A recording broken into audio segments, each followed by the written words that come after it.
मुंबईच्या धारावी परिसरामध्ये cylinder blast झालेले आहे। काल रात्री या ठिकाणीच आपण पाहू शकता, याच ट्रकमध्ये सिलेंडर नेणारा हा ट्रक आहे आणि हा ट्रक सिलेंडरने भरला होता आणि यावेळेला या ट्रकमध्ये असलेल्या नो पार्किंगमध्ये हा पार्क करण्यात आला होता आणि त्यावेळेला या ठिकाणी ब्लास्ट झाल्याने या ठिकाणी 4 ते 5 म्हणजे एकूण मिळालं या ठिकाणी पाहिलं तर 10 ते 12 स्फोट जे आहेत ते या ठिकाणी झाल्याचं स्थानिक नागरिक म्हणत आहेत। आणि आपण पाहू शकता की या स्फोटमुळे या 100 मीटर दूरीवरती जे असलेले वाहनं असतील त्यांचं मोठ्या प्रमाणात नुकसान झालं आहे। दुसरीकडे पाहायला गेलं तर या ठिकाणी सुरक्षा भिंत देखील या स्फोटमुळे तुटलेले आहेत। विशेषतः पाहायला गेलं तर या स्फोटमध्ये ज्या सिलेंडर होते ते सिलेंडर उडून आजूबाजूच्या या ठिकाणी परिसरात पसरले आहेत। सध्या अजून देखील या ठिकाणी अग्निशामक दलाचे जे जवान आहेत ते या ठिकाणी कार्यरत आहेत आणि आपण पाहू शकता अजूनही रेस्क्यू जे आहेत ते या ठिकाणी सुरू आहेत।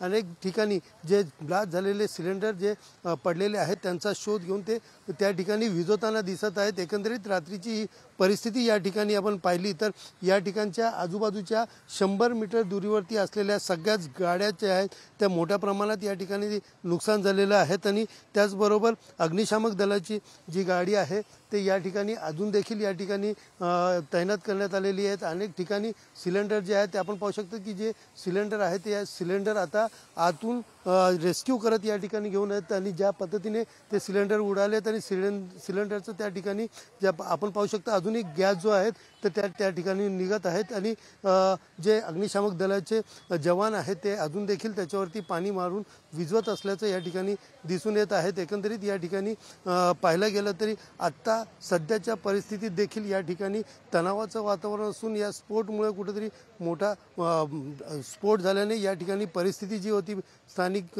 रहिवाशांची ती मोठ्या प्रमाणात होती। रात्री 10च्या सुमारास ही घटना घडली। त्यावेळेला या ठिकाणचे जे रहिवासी होते ते आपलं घर चक्क सोडून या ठिकाणी पळ काढला, आपला जीव वाचवताना या ठिकाणी दिसलेली आहे। सध्याची परिस्थिती आपण पाहू शकतो या ठिकाणी एकूण अग्निशामक दलांनी या ठिकाणी 283 सिलेंडर जे आहेत ते जप्त केलेले आहेत। मात्र अजून देखील आजूबाजूच्या परिसरामध्ये जे सिलेंडर उडालेले आहेत तो कुठला तरी ब्लास्ट होऊ नये यासाठी अजून देखील या ठिकाणी रेस्क्यू जे आहे अग्निशामक दलाकडनं करताना दिसून येत आहेत। सध्याची परिस्थिती पाहायला गेलं तर पूर्ण परिसर जो आहे तर या ठिकाणी पोलिसांनी बंद करून ठेवलेला आहे। तरी देखील या ठिकाणी सुरक्षा भिंत असेल किंवा 100 मीटर दूरीच्या वरती सगळ्याच गाड्या ज्या असतील त्या अजून देखील त्यांचं मोठं नुकसान या ठिकाणी झालेलं दिसून येत आहे। कॅमेरा पर्सन मोहन दुबेसह सुनील जाधव, TV9 मराठी, मुंबई।